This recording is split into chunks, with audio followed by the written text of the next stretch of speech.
அஸ்ஸலாமு அலைக்கும் வரஹ்மத்துல்லாஹி வபரகாத்துஹு. அன்பார்ந்த அனைத்து உறவுகளுக்கும் இனிய மாலை வணக்கம். இன்றைக்கும் டியூட்டியில் இருக்கும்போது தான் நியூஸை போட வேண்டிய சிச்சுவேஷன். மிக முக்கியமான தகவல். வீடியோக்குள்ளே போகிறதுக்கு முன்னாடி அன்பார்ந்த உறவுகளே, இன்றைய தினம் நம்மளுடைய சர்ஃபான் பிஏ வ்ளாக் பெரிய சேனலில் லைவ் ஒன்று இருக்குது. மறக்காமல் வந்து பாருங்கள். இலங்கையினுடைய 78வது சுதந்திர தினத்தின் சிறப்பு நிகழ்வு. குவைத்தின் பல முக்கிய பிரமுகர்கள், குவைத் நாட்டின் முக்கிய பிரமுகர்கள் கலந்து கொள்ளும் த ரிஜென்சி ஹோட்டலில் நடக்கக்கூடிய நம்மளுடைய இலங்கை நாட்டின் பாரம்பரியத்தை எடுத்து காட்டும் ஒரு நிகழ்வு. அதை வந்து எங்களுடைய இலங்கை தூதரகம் முன்னின்று நடத்துகிறாங்க. இலங்கை தூதுவர் சர் லக்ஷித ரத்நாயக் அவர்களுடைய தலைமையில் நடக்குது. இந்த நிகழ்வை வந்து நான் லைவில் நேரடியாக அவங்களுக்கு என்னுடைய சர்ஃபான் பிஏ வ்ளாக் பெரிய சேனலில் போடுறேன். அதோடைய நான் தப்னைலையும் வந்து இந்த வீடியோவில் அட்டாச் பண்ணுறேன். மறக்காமல் லைவை பாருங்கள், சப்போர்ட் பண்ணுங்கள். முதலாவது இந்த டாபிக் என்னென்னு பார்த்தீங்கன்னா, வெளி வீசாவில் வந்து குவைத்தில் வெளி வீசாவில் வந்து அதுக்கப்புறமா நம்ம ஃபேமிலியையும் எடுத்துக்கொள்ளலாமா? இப்போ நம்ம இங்கே ரூம் ஒன்று எடுத்து வேலை ஒன்று தேடி அதுக்கப்புறமா ஒரு நல்ல சம்பளம், நல்ல கேட்டகரி, நல்ல லெவலுக்கு வந்த பிறகு நம்மளுடைய ஃபேமிலியையும் எடுத்து வச்சு அப்புறமா நம்ம ஃபேமிலியாகவே இங்கே இருக்கலாமா வெளி வீசாவில்? இது இன்றைக்கு எனக்கு ஒரு கேள்வியாக ஒரு வாய்ஸ் மூலம் வந்தது. இதை இன்னமும், அதாவது ஒருத்தர் இன்னொருத்தருக்கு கேட்ட கேள்வி அது. நீங்களும் வெளி வீசாவில் தானே இருக்கிறீங்க, அப்போ அதுதான் உங்கள்கிட்ட கேட்டேன் அப்படின்ற மாதிரி இன்னொருத்தர்கிட்ட கேட்டு இருக்கிறாங்க. அது வந்து எனக்கு அந்த வாய்ஸாக வந்துருந்துச்சு, ஒருத்தங்க அனுப்பினது.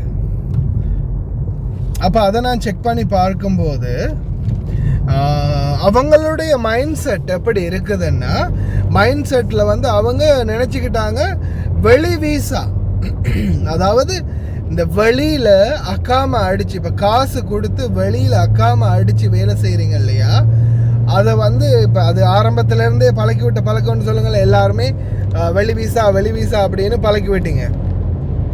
அதால் அதுக்கு பேர் வெளி வீசா தான் அதோடைய பேர். ஆனால் அந்த வெளி வீசா அப்படின்ற ஒன்று இந்த நாட்டில் லீகலா அப்படின்னு கேட்டிங்கன்னா அது 100% இல்லீகல். அதாவது நீங்கள் வெளி வீசா அப்படின்னு சொல்லி இந்த காசு கொடுத்து அடிக்கிறது 100% இல்லீகல், அதாவது சட்ட விரோதம். இந்த நாட்டில் நீங்கள் அப்படி வீசா அடித்து எடுக்கவே முடியாது. அதாவது இப்போ ஷூன் வீசா, காதிம் வீசா, தயவு செய்து தெளிவாக கேட்டுக்கோங்க. ஏன்னா இன்னைக்கும்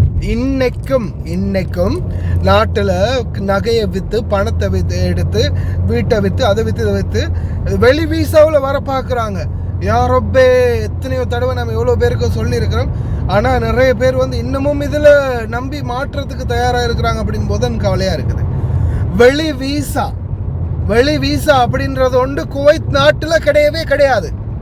ஒருவேளை வெளி வீசா அப்படின்றத நீங்கள் ஃப்ரீ வீசாவாக இந்த கட்டார் நாட்டில், துபாய் நாட்டில் வந்து பார்த்தீங்கன்னா ஒரு ஸ்பான்சருக்கு கீழே நம்ம வீசா அடிச்சுட்டு வேலை செய்கிற மாதிரியான ஒரு சான்ஸ் வந்து கொடுத்துருக்குறாங்க. அதே மாதிரி விசிட்டிங் வீசாவில் வந்து நீங்கள் வேலை தேடிக்கொண்டு வேலைக்கு ஏற்ற போல் அக்காமா மாற்றிக்கொள்ளலாம்.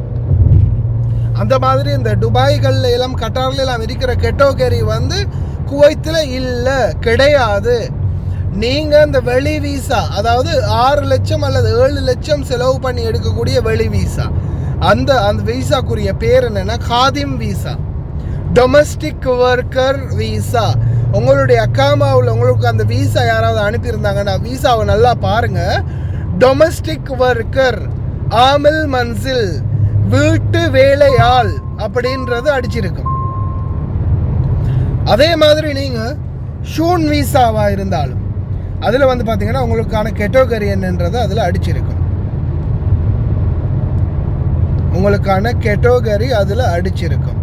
ஜஸ்ட் அவ்வளவுதான்.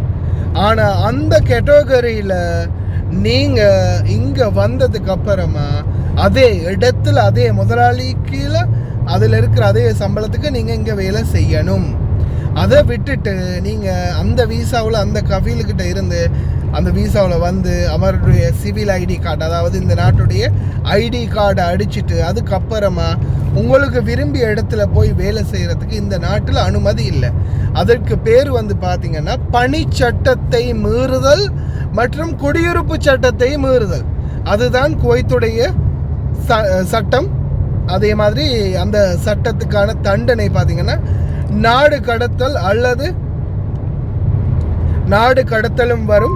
அதே போல் பார்த்திங்கன்னா நாடு கடத்தலை தாண்டி இன்னொன்று சிறை தண்டனை, 5000 தினார் அபராதம், இல்லையென்றால் 5 வருடம் முதல் 10 வருடம் வரை சிறை தண்டனை. அதாவது குடியுரிமை சட்டம் மற்றும் பணிச்சட்டத்தை மீறுதல் அப்படின்ற அந்த சட்டத்துக்கு உங்களுக்கு எதிராக தண்டனை வழங்கப்படும்.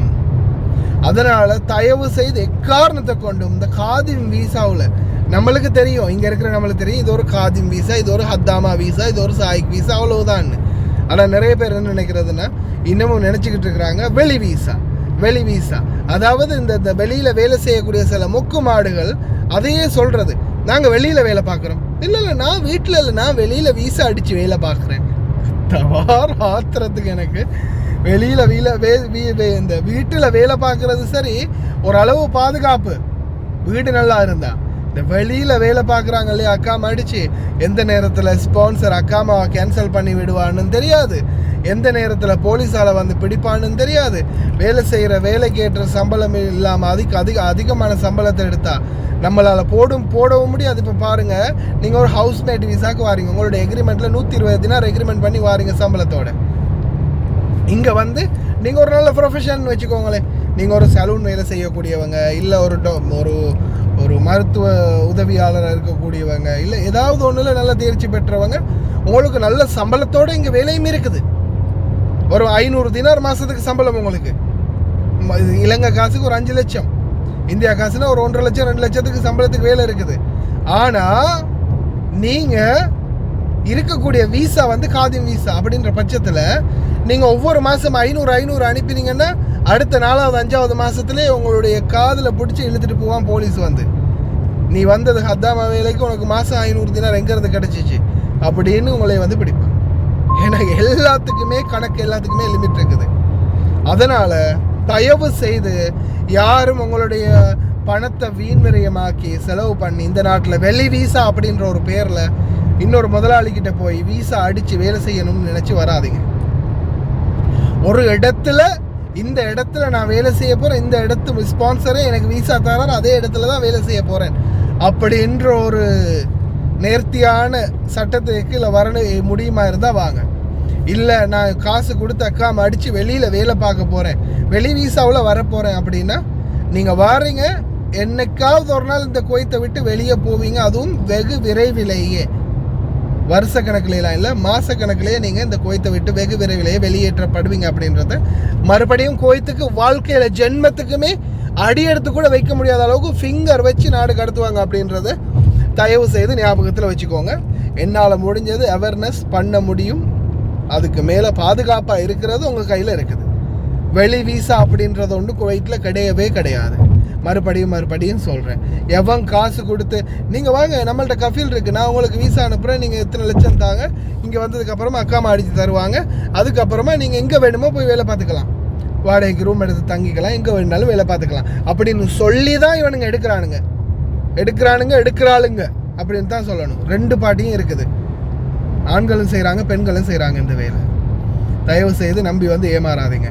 ஒரு செகண்ட் போதும், பிடிச்ச அடுத்த செகண்ட் கெளிமை ஃபின்னா உங்களுக்கு இங்கே ஃபிங்கர் வச்சு நாடு கடத்திடுவாங்க. அதே மாதிரி கஃபீல் காப்பாற்றுவார் தானே, வந்து மயிரை காப்பாற்றினாங்க கஃபீல் உடனடியாக இன்ஹாஷ் அப்படி பாபா போலீஸ் வந்து பிடிச்சிட்டான் பாபா அப்படின்னு சொன்னதோடையே உடனே கஃபீல் ஃபோனை கட் பண்ணிவிட்டு அடுத்த கட்டமே கடைன்னு ஃபோனில் போயிட்டு சேல் அப்ளிகேஷனில் போயிட்டு என்னுடைய தொழிலாளி என்னோட வீட்டை விட்டு பாஞ்சி போயிட்டான் அப்படின்னு கேஸை போட்டு சும்மா இருப்பான். ஒன்று வெளியில் எங்கேயாவது வேலை செஞ்சு பிடிப்பட்டது, அடுத்தது தொழிலாளி பாஞ்சி போன கேஸ், 2 சேர்த்து ஃபிங்கரை வச்சு அனுப்புவோம். இது தேவையா? வந்து இப்படி கஷ்டப்படணுமா? இல்லை நாட்டில் இருந்து ஏதாவது ஒரு வீசா மூலமே வந்து நல்லபடியாக இந்த நாட்டில் வேலை செஞ்சுட்டு போகணுமா? உங்களுடைய விருப்பம் மக்களே. எது எப்படியோ என்னால் முடிஞ்சது அவேர்னஸ் பண்ண வேண்டியதான்.